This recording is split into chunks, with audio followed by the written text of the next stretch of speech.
Just trust me.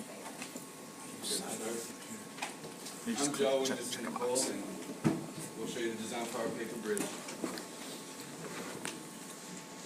So our original design for our bridge was the Warren Truss design, and that was patented in 1848 by designers James Warren and Willoughby Theobald Manzani. This was found to be the most effective because of the equilateral triangle design, and both parts of the bridge, there were certain parts that had tension and compression.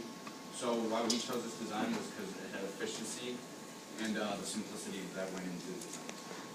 Right there, you'll see a picture of it, in the wild in its natural habitat over water. And then here's on West Point Bridge Designer.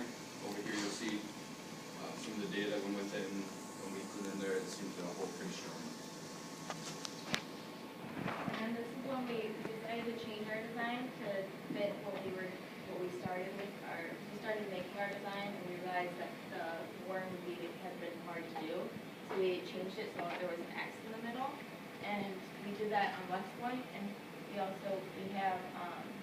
there's compression on the top, and then there was tension on the bottom. So we saw that the middle part was not very strong, and so that was where we thought our failure points were going to be. Then this is where it was on the solids. So our original ideas was just having butt joints that we made into a triangle. We tested that over in the stress analysis machine thingy, And it held a lot of weight by itself, and so did all of our individual members.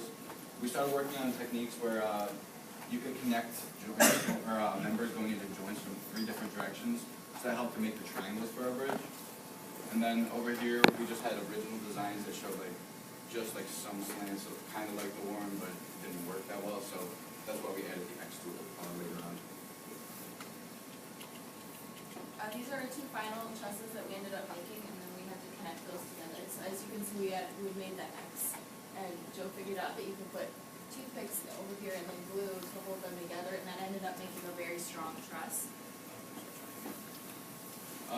This is where we tested data. It was about 2 minutes it took to crush. It held around 28 pounds, and I shortened it into 30 seconds if you want to watch the video.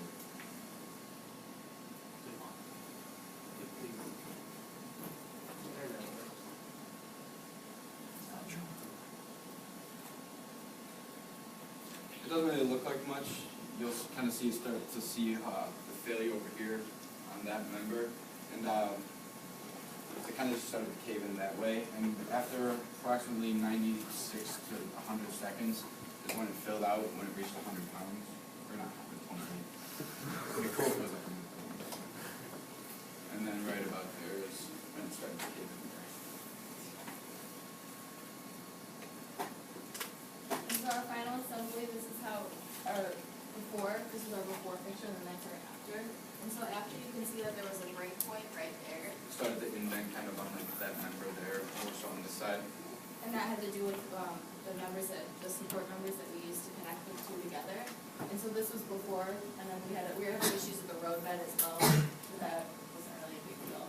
But we only had 2 supports, so if given more time, we probably could have added a few more, which you can see in our reflection. We were talking about how the middle was too weak, and that bottom part was the part that caved in, so maybe that part we could have added more paper to, or just rolled it tighter so it would have been able to stay better. And we also needed more supports, so those 2 middle supports that you guys saw, we needed to add more to the top and bottom so that they would stay together. Because our middle truss it held up for the most part, but it was just that middle part that was breaking.